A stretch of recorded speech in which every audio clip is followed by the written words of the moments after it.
You ever wanted to be tiny, fight an ant, ride a ladybug, scream at spiders? Go away! Well, now you can. We are diving into the tiny survival game, Grounded. As always, I'm ChadOfStats, your glorious gamer. This game is especially important to me as it has actual nuts that you can crack. Yes, I'm talking about the acorns from a mighty oak. You can use the actual nutshells to build things. Dreams do come true. Now, this game is made by Obsidian Entertainment. These people are the developers behind Fallout New Vegas, The Outer Worlds, Pillars of Eternity 1 and 2, South Park and The Stick of Truth, and more. They are the type of developers that get people to look up and pay attention when they make a game. Grounded is one of the newer projects. It just released its 1.0 version after being in early access for 2 years. During this time, it was developed by a team of just 13 people, and I can confidently say it is one of the best survival games I have ever played. This small team has achieved something great with Grounded. Also, it's hard as balls. Considering it's a game that can be tackled with up to 4 players, I think I did alright on my solo run. I'm not a crack gamer, so forgive me for playing on my own, but I still had a lot of fun. Now let's dive into things. The game starts with the Yote Gurse on TV, and yes, that is his actual name. There's also a news report about missing children, all who look remarkably similar to the characters you chose to play as. Fast forward to a box parachuting into a yard. You gain control of your character and realize you are in the box, and are now tiny! What follows is a tutorial of survival, but we will get to that later. After fixing and activating a mysterious machine, you cause a tree to explode. Your pyromaniacal self investigates the pretty flames, discovering a tiny lab with a tiny robot. There, you learn lore. The robot can help you fix the machine you found to return you to your normal size. Except the explosion corrupted its memory banks, requiring you to hunt down super chips that contain the necessary information to restore its memories. Also, you have amnesia, so you have no clue why you are tiny. Exposition is further dumped by tapes you find lying around. Dr. Tully narrates his adventures of being tiny in his yard, a yard you now find yourself in. Yeah, I'm just gonna leave it at that. The super chips have you exploring increasingly deadly environments. The mystery of the yard, why you have been shrunk, and who is behind it drives the exploration. I would honestly be doing you a disservice by revealing more. Overall, the lore and the story behind the game were more than enough to keep me exploring, despite the spiders. Grounded runs on survival game mechanics. It's a dash of RPG to spice it up. Usually in the survival genre, you will have the character build up from nothing, creating better and sturdier bases, crafting increasingly better weapons and armor. Fisticuffs can only do so much, especially as parts from bugs are essential to so many crafting recipes. You have to take care of your thirst and hunger. In survival games, food is a necessity, not a choice. However, the usual survival mechanics, such as making a base by chopping down trees, are changed up. This is because you are tiny. You don't chop down trees. Here you chop down blades of grass. Your walls are made of grass, weed stems, or mushrooms. Everything is adjusted to coincide with your tiny size. This adds a whole new novel layer to everything. The same formula that blends together in other games becomes more exciting and grounded.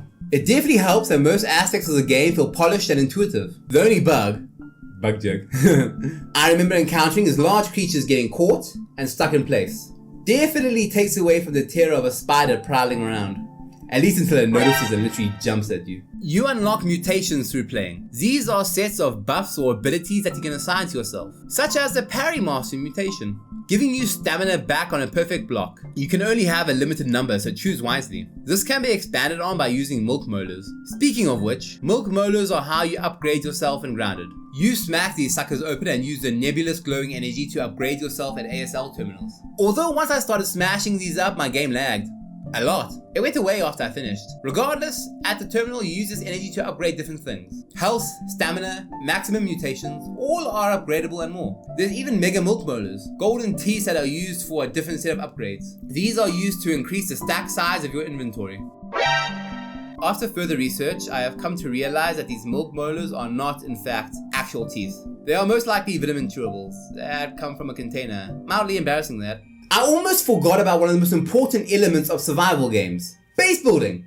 I'm terrible at it, but I love when you can customize and build a base. As you research and progress the story, you unlock more materials and designs. I'm quite fond of the floating platforms. Ha! Try me now, spiders. Building in this game makes use of blueprints, a mechanic that allows you to plan out your base ahead of getting the required materials, which is excellent. Just slap the illusionary constructs down and now you know whether your base idea is viable. When building, most constructs will snap in place. A word of advice, be careful not to piss off one type of creature too much. This can trigger a faction raid when one species will gather and attack your base, seeking to demolish it. Turns out those durability ratings on buildings are there for a reason. Really freaked me out when my base got attacked by a horde of orb weavers in the middle of the night. Certain materials need increasingly better tools to harvest, such as weeds needing a level 2 axe to cut down, instead of the dandelion, which can be cut down by a level 1 axe. There is a nice set of accessibility options in this game.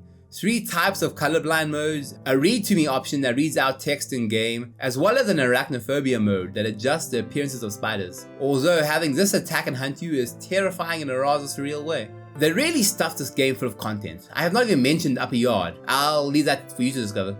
On to how this game looks. It looks good. I have nothing negative to say, which is a positive. The slightly cartoony art style does it credit. This does of course mean the creatures are a bizarre mix of creepy and cute. You can tell they did their homework when it comes to them. The way they move and interact with their environment seems so natural. I also love how the light of your base shines through grass walls. The different biomes also feel completely different. This literally adds a lot more variety to the game. The haze feels claustrophobic, while the pond brings back my fear of deep water.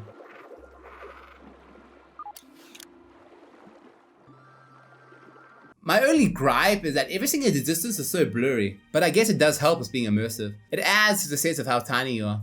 Speaking of immersive, this game is it, especially the music. It does an amazing job, constantly reminding the player that you are in essentially an alien world. The music reflects that, haunting and mysterious sounds that suit each biome you're in. Even the starting area, the grass plains.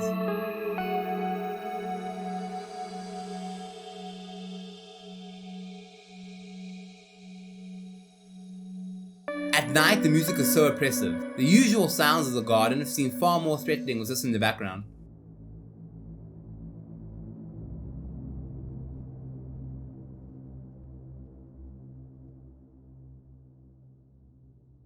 This is not helped by the nocturnal wolf spiders on their nighttime patrols. Grounded may just be my favorite survival game. Now, I am not a hardcore survival enthusiast, but I have played my fair share. This game is polished and packed to the brim with content. I had a blast playing this solo.